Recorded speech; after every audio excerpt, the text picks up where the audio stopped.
RPD channel में आपका स्वागत है। सभी व्यूअर्स को मेरा नमस्कार। दोस्तों, आज मैं आपको इस वीडियो में इजराइल और ईरान के बीच युद्ध की ताज़ा स्थिति क्या है, मैं आपको आज बताऊंगा आज पूरे दिन में क्या हुआ। दोस्तों, आज से एक हफ्ते पहले आपको पता है कि मिस्टर ट्रंप ने इजराइल और ईरान की युद्ध के लिए 2 हफ्ते का टाइम मांगा था। 2 हफ्ते का टाइम लेने के पीछे क्या रीजन था? एक रीजन ये है कि वो देखना चाहते थे कि दोनों देशों के बीच जो वार एस्केलेशन की स्पीड है वो क्या होती है, कितना वार एस्केलेट होता है। दूसरा उनका उद्देश्य ये था कि डिप्लोमेसी एक विंडो उन्होंने खोल रखी थी। एक हो सकता है कि इन 40 डेज के अंदर कोई डिप्लोमेटिक एफर्ट से कोई न्यूक्लियर डील हो जाए, ईरान एग्री हो जाए, या दोनों के बीच कोई सीज फायर हो जाए। और तीसरा यह था कि ईरान की फायर पावर चेक करने का रीजन था कि ईरान के पास कितनी फायर पावर है, किस इंटेंसिटी की फायर पावर है। तो ये 3 रीजन थे जो कि ट्रंप ने 2 हफ्ते का टाइम दिया था। दोस्तों, एक हफ्ते के बाद जो डेवलपमेंट्स हुए, जो दोनों देशों के बीच इंटेंसिटी ऑफ वार जो बढ़ रहा था लगातार, उसको देखते हुए जनरल पब्लिक में, लोगों में यह हो गया था कि 14 डेज का टाइम तो बहुत ज्यादा है, ये 3-4 दिन में ही यूएसए का इस बार में इन्वॉल्वमेंट हो जाएगा। मैंने भी आपको कल अपने वीडियो में कहा था कि 3-4 दिन का टाइम लगेगा, 3-4 दिन के अंदर यूएसए का इन्वॉल्वमेंट हो जाएगा। लेकिन दोस्तों, 3-4 दिन की बात तो अलग है। कल या परसों में जो डेवलपमेंट्स हुए, उसे ये लगने लग गया था कि विद इन 24 आवर्स कुछ हो जाएगा। कल यूएसए के B-2 बॉम्बर्स अमेरिका से गुआम एयरबेस पे आ रहे थे, एयर में रिफिलिंग हो रही थी। ये लग गया था कि विद इन 48 आवर्स कुछ ना कुछ डेवलपमेंट होगा और ईरान के जो न्यूक्लियर साइट्स हैं उस पर अटैक हो जाएगा, और वही हुआ। तो दोस्तों, आज सुबह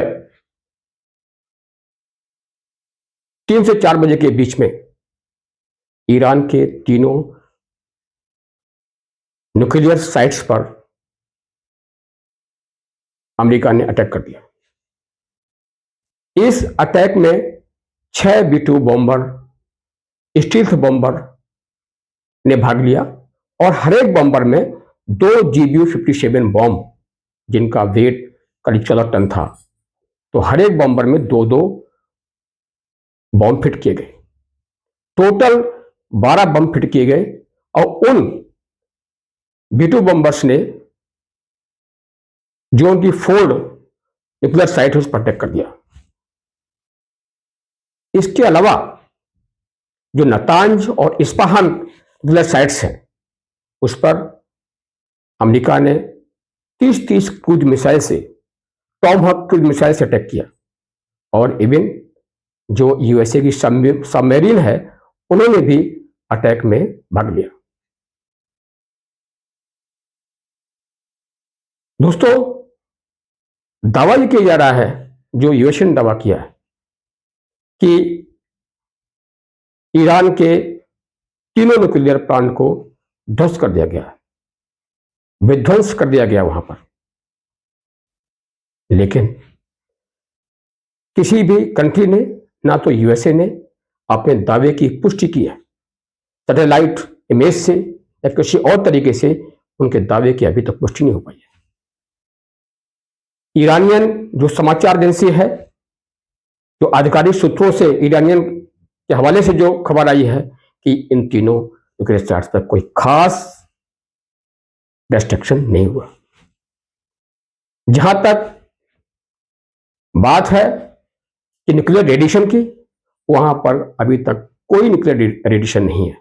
इवन IAEA ने भी वेरीफाई कर दिया है, पुष्टि कर दी है कि इन तीनों साइट्स पर न्यूक्लियर रेडिएशन को नहीं है। उसका रीजन यह है कि जो इस न्यूक्लियर फैसिलिटी से जो जुड़े लोग हैं, जो गवर्नमेंट ऑफिशियल्स हैं, जो न्यूक्लियर साइंटिस्ट हैं, उन्होंने कह दिया कि अटैक की आशंका को देखते हुए ईरान ने पहले ही उन प्लांटों से इनरिच्ड यूरेनियम और भी सामग्री पहले ही बाहर निकाल रखी थी। तो उन प्लांटों पर यूरेनियम से रिलेटेड कोई भी चीज वहां पर थी नहीं। दोस्तों, अब इस बात पर मंथन करना चाहिए कि जहां लोगों में परसेप्शन ये था कि यूएसए 3-4 दिन लेगा ईरान पर अटैक करने के लिए उनके न्यूक्लियर साइट्स पर, लेकिन विदिन 24 आवर्स अमेरिका ने ईरान के न्यूक्लियर साइट्स पर अटैक कर दिया। मेन रीजन क्या था, क्यों अमेरिका ने जल्दी में इस पर न्यूक्लियर साइट्स पर अटैक किया? दोस्तों, इसके पीछे मेन मकसद, मेन रीजन ये था कि फोर्डो न्यूक्लियर साइट के आसपास काफी बड़े एरिया में भूकंप के झटके महसूस किए जा रहे थे। इवन भूकंप की तीव्रता 5 बताई गई थी कुछ सोर्सों के अनुसार। तो यूएसए और इजराइल को यह लगा कि यह भूकंप के झटके उस न्यूक्लियर साइट पर न्यूक्लियर बॉम्ब का या न्यूक्लियर वेपन से रिलेटेड जो एक्टिविटीज हैं, वो टेस्टिंग हो रही है। और उनको यह आशंका हुई कि within 10 to 15 days Iran nuclear bomb बना लेगा। न्यूक्लियर बम बनाने के बहुत नजदीक है, इसीलिए उन्होंने आनंद फानन में ये सब अरेंज करके और उस पर अटैक कर दिया। साथ में यूएसए ने धमकाया भी कि इससे भी भयावह स्थिति होगी अगर ईरान नेगोशिएशन टेबल पर नहीं आता है न्यूक्लियर डील करने के लिए, और अगर रिटेलिएशन करेगा जितने भी यूएसए के एसेट्स हैं मिडिल ईस्ट में, तो ईरान की पोजीशन बहुत खराब हो जाएगी, मासिव अटैक्स होंगे। दोस्तों, ईरान ने अमेरिका के इस अटैक को अत्यधिक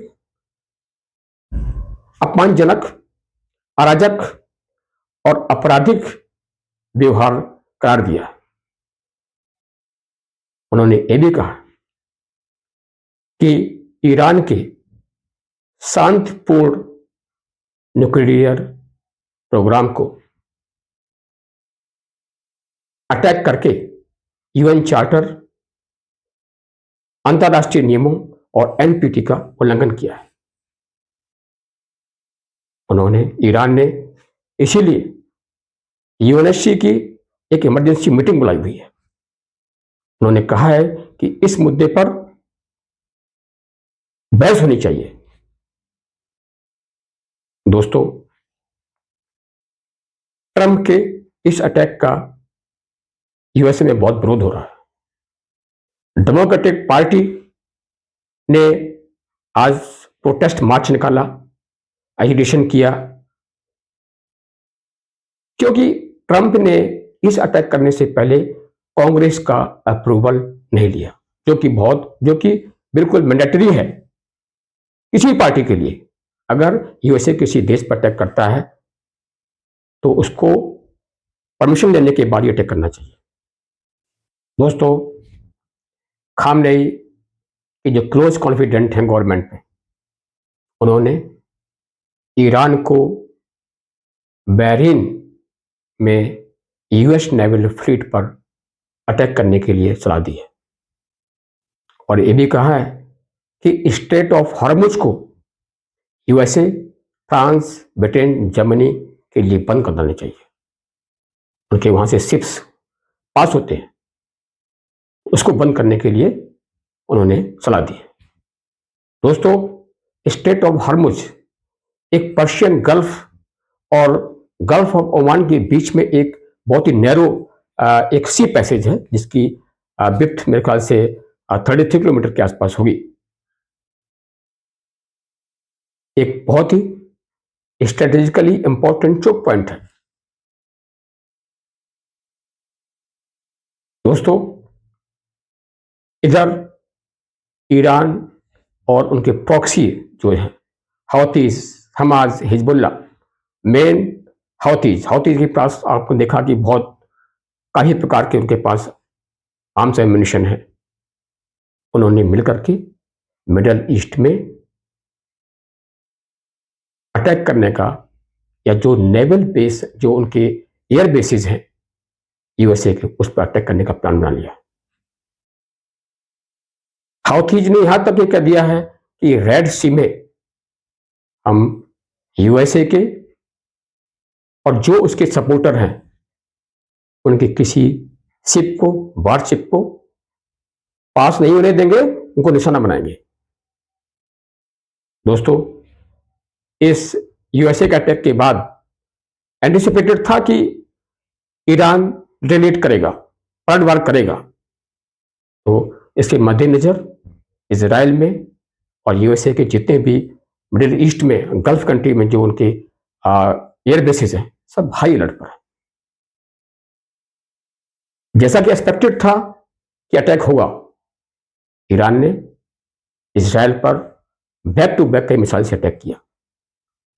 इस बार एक नई मिसाइल, खैबर मिसाइल, जो हाइपरसोनिक मिसाइल है, उस पर इजराइल पर अटैक किया।